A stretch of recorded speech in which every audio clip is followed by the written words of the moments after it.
Radhe Radhe my YouTube family. और आप लोग सब कैसे हैं? आई होप बहुत अच्छे होंगे। तो फ्रेंड्स, कल थी राधा अष्टमी और ये कल का ब्लॉग है जो मैंने शूट किया था बट शेयर नहीं कर पाई थी आपसे, तो आज ये मैं शेयर कर रही हूँ। तो मैंने कल की थी राधा अष्टमी की पूजा और मैं आपको बताऊंगी कैसे इनकी पूजा होती है। तो जिनके पास गोपाल जी नहीं राधा रानी नहीं है, तो वो आपके घर में यदि गोपाल जी हैं तो आप उन्हें भी रानी बना सकते हैं, या फिर राधा कृष्ण की कोई फ़ोटो हो तो वो भी आप रख सकते हैं पूजा में। तो दोपहर में 12 बजे राधा अष्टमी की पूजा होती है, क्योंकि राधा रानी का कहा जाता है जन्म नहीं हुआ था, वो प्रकट हुई थी।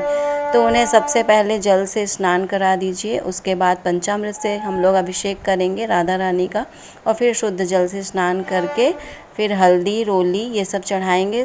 आप राधा रानी को श्रृंगार की जो भी आप सामग्री इकट्ठा कर सकें तो उतना 16 श्रृंगार आपका चढ़ाइए, नहीं जितना हो सके उतना चढ़ाइए। एक चुंदरी उड़ा दीजिए और फिर धूप दीप जला के फल मिठाई ये सब का भोग लगाइए।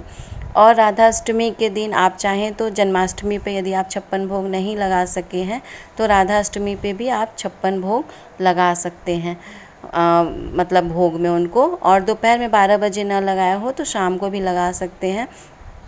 तो इस दिन राधा अष्टमी के दिन दही अरवी की सब्ज़ी राधा रानी को ज़रूर, उनको बहुत ज़्यादा प्रिय है, तो ये भोग लगाना चाहिए दही अरवी की सब्ज़ी। और व्रत यदि आप रख रहे हैं तो आधे दिन का भी व्रत रखा जाता है, या फिर आप शाम को भी व्रत खोल सकते हैं। तो मैंने दोपहर में सिर्फ पूजा की थी, उनको 56 भोग मैंने शाम को लगाया, इसलिए व्रत भी मैंने शाम को ही खोला था। तो यहाँ पे मैं बता रही हूँ आपको कि 56 भोग आप कितना कुछ घर में बना सकते हैं। तो मैंने जैसे मूंग की दाल भिगोई थी, उड़द की दाल भिगोई थी, बेसन घोल लिया था, आटा में चीनी डाल के घोल लिया था, तो और आलू उबाल लिया था, तो और गेहूं का आटा मैंने लगा लिया था जिससे रोटी पराठा पूड़ी वगैरह बनती है। तो इन्हीं सब चीज़ों से मैं जितना हो सकता है घर में बना लूँगी, और बाकी जो भी चीज़ें होंगी मैं बाहर से मंगा लूँगी। तो जैसे बेसन मैंने घोल लिया तो उससे मैंने बेसन का चीला बना लिया, बेसन की कच्चे आलू की पकौड़ी और उबले आलू की जो टिकिया टाइप का होता है वो पकौड़ा मैंने बनाया, कढ़ी बनाई, चावल बनाया, पूड़ी पराठा, आलू का पराठा, आलू की कचौरी।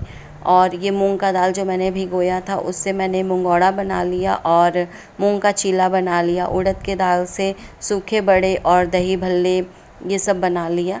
तो इस तरीके से एक ही चीज़ से आप कई चीज़ें बना सकती हैं। फिर ड्रिंक्स मैंने कई चीज़ बना लिए थे, मतलब पेय पदार्थ, गोपाल जी का ड्रिंक्स नहीं बोलेंगे, सॉरी।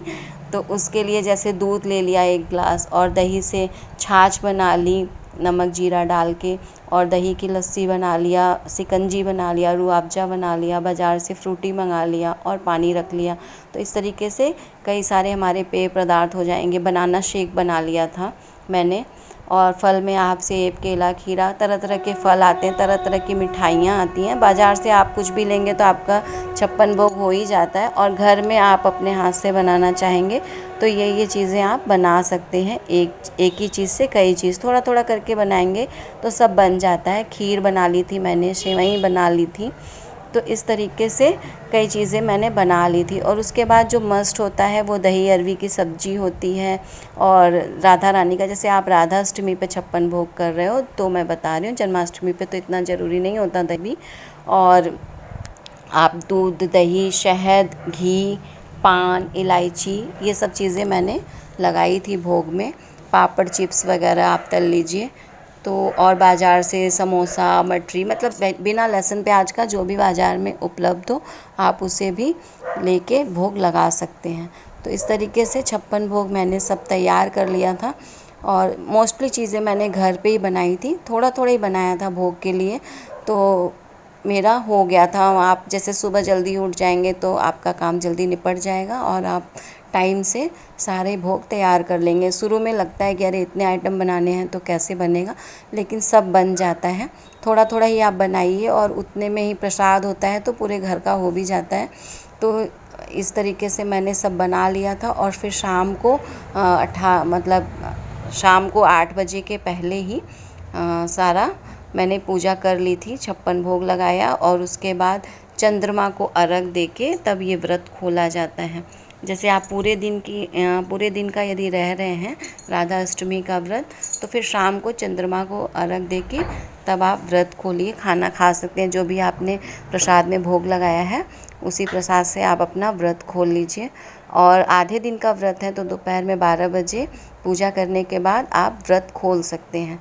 तो जैसे जो 56 भोग नहीं लगा रहे हैं तो वो दोपहर में 12 बजे कढ़ी चावल, पूड़ी, खीर और दही अरवी की सब्जी, इतनी चीज़ें आप ज़रूर बना लीजिए।